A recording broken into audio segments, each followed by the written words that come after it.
I'm so happy to be here, and I've been enjoying all the learning that I've been gaining from the symposium, and I hope that I can share a few things that will be of help to you in what you do in your classrooms. I'm Amanda Wallace. I'm an associate professor in the Department of English Language Teaching and Learning here at BYU-H. And I really enjoy my work here with our international students. My part of our presentation today deals with speaking output and speaking production and increasing speaking production from international students in our classes. And so to start off with, I'd like to have a little activity. You're going to need a partner for this activity, so if you can kind of pair up and decide who is going to be A and who is going to be B, okay? Okay. This is going to be a timed task, all right? So when I say stop, you have to stop. Whether you want to or not, you have to stop. So person B, you know who's person B in each group? You got a person B? Okay, make sure it's really important you know who B is and who A is. Okay, person B is going to do absolutely nothing in this activity, okay? You can listen to the other person. You can make eye contact if you want to. But you don't have to, but you don't make any comment, no sound like mm-hmm or anything like that, no response, but you can make eye contact if you want, okay? Okay, person A, you have this task, and what I'd like you to do is in 30 seconds, I would like you to describe a laptop without using any computer or laptop terminology, okay? So you have 30 seconds to do that. No words that relate to laptops or computers, but describe a laptop. Get ready, set, go. Okay, stop. Stop. Stop. Okay. Okay, can you tell me a little bit about your experience? What were some of the challenges that you had in this experience? I don't like the stone face. Okay. No response. She was so good. No reaction. Okay. Okay. That's difficult. Okay. Did that affect what you could say and how you could say it? No, it affected me emotionally. Okay. Because I thought, I don't know if she's getting any of this. Okay. All right. What else? What were some of the other challenges that you faced? Yes? The language issue. Okay. Not having words to describe it. Okay. There was no way to even begin to describe it. Okay. Over here you had a hand. She described some very simple terminology. It's a rectangle, it's a square, it's flat, you can plug it into the wall, there's letters and numbers, and by using very, very simple terminology, it got me where I needed to go, but then I know what a laptop looks like. Okay. Okay, anybody else? Okay. My partner was unsure as to what terminology was related to laptop and what wasn't. Okay. So he used them anyway. Oh, okay. I was just going to go along with that, trying to figure out what the other person knows without asking them questions on, okay, it's like a book, okay, so the background on, okay, do you know what a book is, do you know what letters are, do you know what the word button is, so it's almost like I was starting to think of every single word I was saying, does this person know what that word is? Okay. Did anybody have trouble with the time issue? Okay, a little bit of trouble with the time issue. Okay. What you just experienced is much of what our international students experience when we ask them to participate or we ask them a question in class. Speaking is such a complicated process, and there are a number of factors that our students are affected by when they're trying to put language together in order to answer. Maybe it's a simple question that we ask them in class, but in order to answer a question. Okay, we're going to run this again this time, all right? And person A and person B still. I'm going to give you a minute this time for this. And you can collaborate. You can talk to each other about what words you could use to describe a laptop. And you want to get your definition to the point where if you were to explain it to somebody else, they could draw it, okay? And you think that they would have a pretty good chance of coming up with a good drawing. So I'll give you 1 minute this time, and you can both talk to each other to work on a definition for a laptop without using computer terminology, okay? Are you ready? On your mark, get set, 1 minute, go. Okay, stop. Okay, what was the difference between the first time and the second time? What did you see change in your process? I heard that good information over there, so I started from that good information, somebody else. Okay, all right. Anything else that you noticed? Yes? It was nice to have a focus area rather than discussing computational ability and the things you can do on it rather than just the physical structure of it and how it appears. That made it a little bit more easy to explain. Okay, I could have thrown in, and you have to explain the function too, right? And then that would have made it more complicated, but yeah, okay, it was defined. Okay, any other comments? What did you notice? Cooperation. Okay, cooperation. How did that affect what you did? Basically, the concept of two minds are better than one, and you actually create a synergy where she would say something, I would say something, and out of that comes something new that neither of us had thought about individually. Okay, good. Any other comments? I think together we're more likely to produce something somebody else. You said somebody else would have to draw it, so I think if we're both understanding, that makes it likely to a third person would. But we needed more than a minute. Okay, yeah, the time is still a factor in there, isn't it? Time is a factor. Well, again, this kind of gives you an example of some things that happen with our students, international students, processing English language to complete tasks that we give them in class.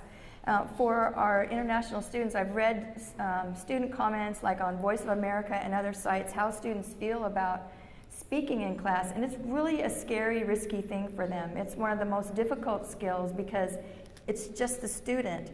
In the first example, you were facing somebody and you didn't know how they were responding to what you said. And that's one thing that students face too. It's not just producing language, but they're having to front up in front of somebody else. And so that puts another element of risk into what they're doing. But when we talk about communicative competence in speaking, we're dealing with at least 3 competencies. One of them is discourse competency, which is how the sentence elements are put together. You know, we're talking about how the language is put together. We talk about sociolinguistic competence, using appropriate language in the setting in an appropriate way in the right register, all of those kinds of things. And we're also talking about strategic competence, the strategies that an international student might use when they have a lack of knowledge or when they don't know quite what to do. They're going to pull in some strategies to try to help them. So it's really a very complicated process for our students. And there's a number of things I wanted to share with you today that may be helpful in your classes to help students for your students to kind of minimize some of the risk and invite and engage more participation in class.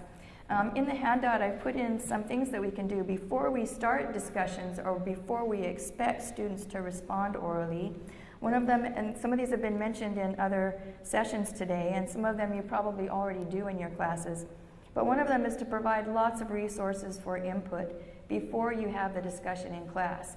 For example, if you're giving a reading assignment for homework, if you're providing links to talks or lectures in Canvas, and if you're doing things like presenting lists of key content vocabulary, those kinds of things help students prepare their language so that they can participate orally in class.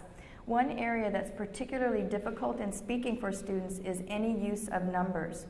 I can spend a week or 2 with a class dealing with numbers, how you pronounce them, what we call them, especially the numbers that are larger digit numbers. Dates can be different from how we're using them in American universities. Statistics, statistical language, all of those things dealing with numbers are particularly difficult too. But anything you can provide for your students ahead of time in terms of language and information input gives them that opportunity to develop language that they can use in conversation and in discussion. One thing that's nice about providing links to lectures ahead of class time is they can also hear pronunciation. Sometimes students are afraid to talk because they think, oh, my grammar's going to be bad, my pronunciation is awful, nobody's going to understand me. And so those are some things that if we're aware of ahead of time, we can kind of help address that in assignments or in materials that we provide ahead of time. Another thing that is really helpful is to provide study questions or worksheets ahead of time so that students can focus on those things and prepare themselves for discussion and conversation. On our campus, and maybe on other campuses too, we have a number of learning centers and peer tutoring programs.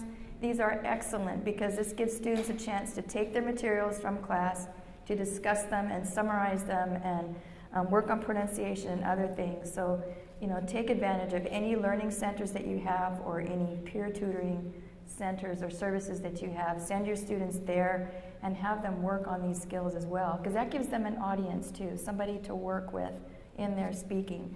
Another thing that's really super important is ahead of time, even for discussions in class, besides things like oral presentations, which you certainly want to do this for, provide your rubric. Let the students know what your standards or expectations are for participation in class, what the students can expect to do in class, and what you will want them to do ahead of time, because again, they've got to process all this stuff, and they want to know what your expectations are and how they can work to meet those expectations. And last but not least, you want to let them know it's okay to make mistakes. They're so afraid of making mistakes often. Like I mentioned, it might be a pronunciation mistake, might be putting the grammar together. They have all these concerns and worries besides the time that it takes to process language and put it together. So you want to create this safe environment in your class where they know, I don't have to have a perfect American accent. None of us do. We all have different accents. But there's often their expectation is very different and maybe really high. And we may not know what they think we want them to do. So it's really important to provide a rubric, let them know your expectations. Even if it's for class discussions, it helps them to know that. In class, there's also a number of things that you can do to help, and some of this has been presented earlier. I know Leola mentioned this in her workshop this morning, and Ellen has talked about this too. Before discussion in class, it's really nice to give students a chance to talk to each other, to review the material. If you have students work in pairs, there's going to be a lot more discussion than if you have them work in small groups, but small groups are good too. Just know that there won't be as much opportunity for individual discussion and review or work. And you can have them either review worksheets or questions that you've provided, or have them come up with their own questions and discuss their own questions, because then that makes them engaged in a different way, because the things that they're talking about are meaningful to them. And they're going to pay attention more in class if it's something that they are concerned about too and is meaningful for them. The other thing that's really important about this is, as you did in the second activity where you could talk to each other, they can negotiate for meaning, and that helps them to think through concepts as well as develop more vocabulary to use in discussion. Another activity that is really helpful in class is to use information gap activities or problem-based learning tasks, where one person may have information that another person doesn't have, for example, and they have to discuss to put the two pieces of information together. That would be an information gap. And then any kind of problem-solving work also provides for meaningful discussion and negotiation of meaning in using language and speaking. Another thing that we often forget about, and I do this too, is we need to provide enough wait time when we ask questions. In the first example, when you were participating, I only gave you 30 seconds, and it wasn't enough time. Even in the second example where I gave you a minute and you were working in pairs, some of you said it still wasn't enough time.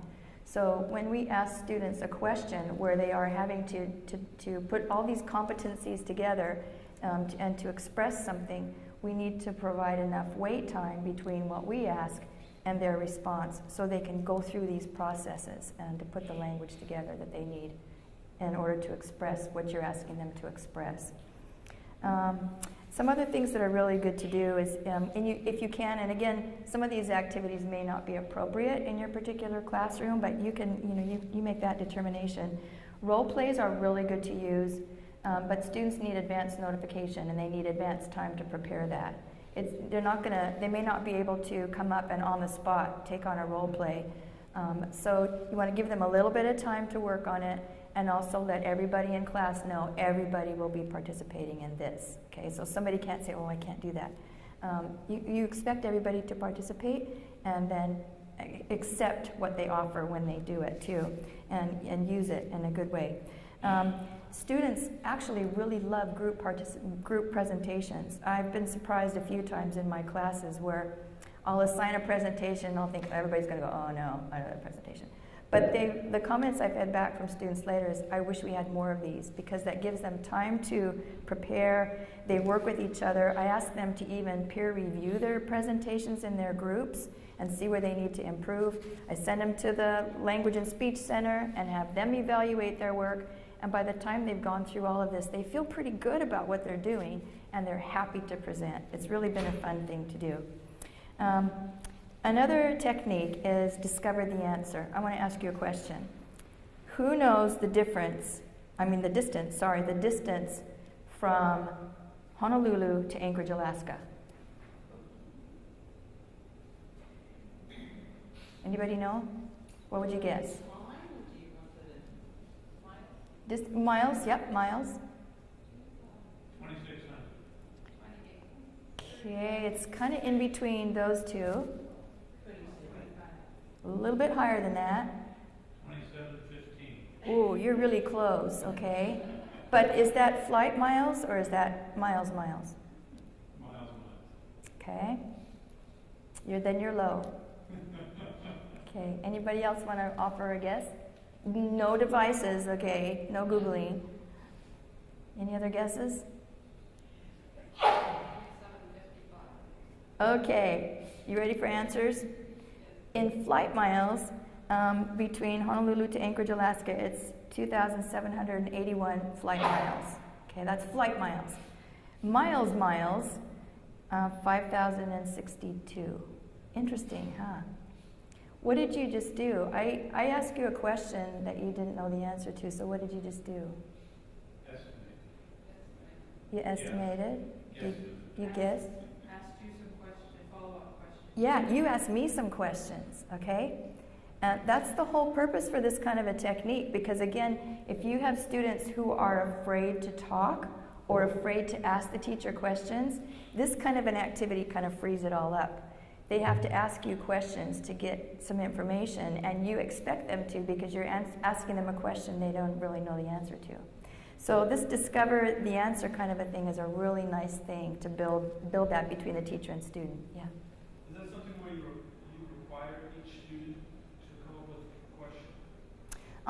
No, this would be a question that the teacher comes up with to ask the students, and the teacher would know that they probably wouldn't know the answer. So they'd have to ask the teacher questions to see if they were close. So my question is, do you require each student to make a guess or to ask a question? You can do it either way. If you want them to, you could go around the room and ask them for that. I think you could run that one either way. If it's something that you're just starting to use in class, you might want to just accept a few answers and see how it goes. But the idea here is you're making it safe for students to ask the teacher questions. Yeah.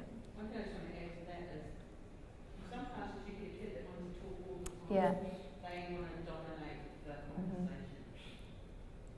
And the way I do that is I say, okay, one answer per person. And so the dominating kid can get your answer out quick. Yes. And then that's it. Mm-hmm.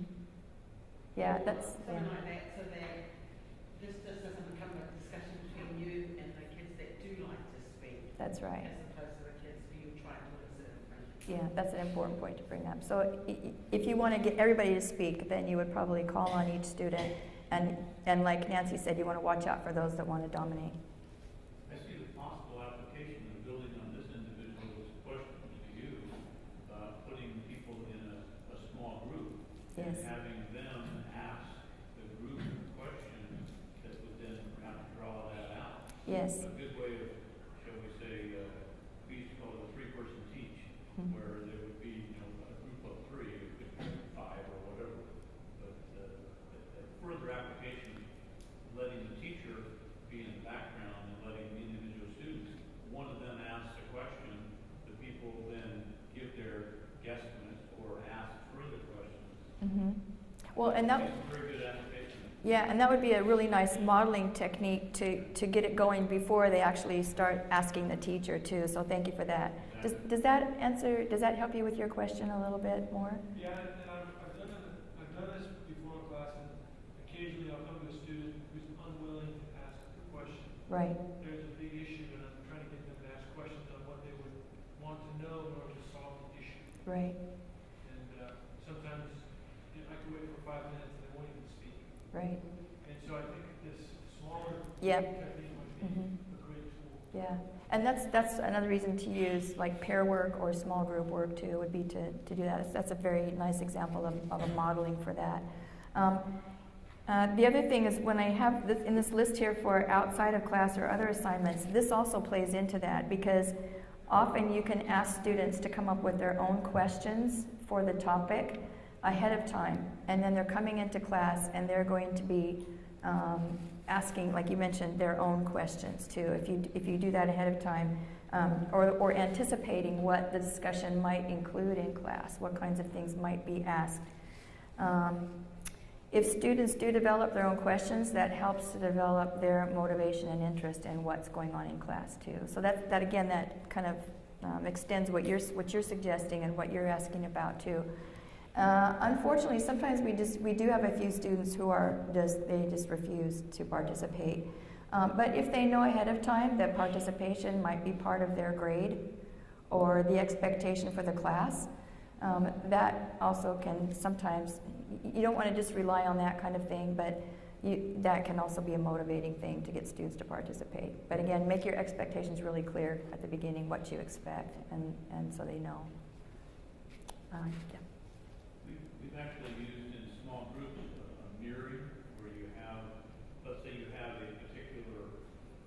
get a group of 30 people, and maybe, let's just say, half a dozen of them are people that have very much difficulty of actually engaging, and you separate out the room into those groups and have those, using the term of the number 6, have each of those be the leaders Right. of each of these separate small groups. And the role of the other participants is to mirror what they see in the leader.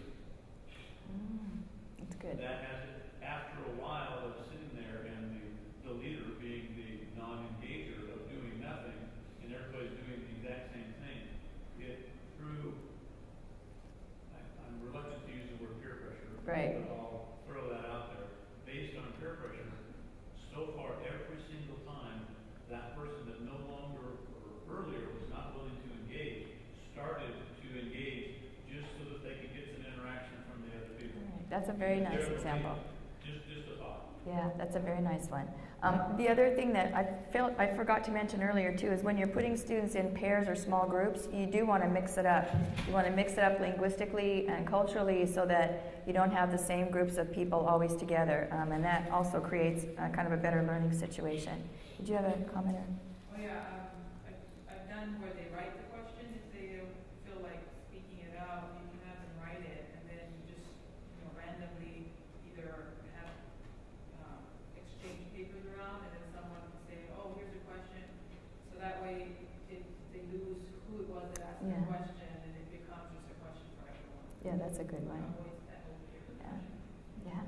Something else I've done in classes, and I didn't mention it here on the handout, is games.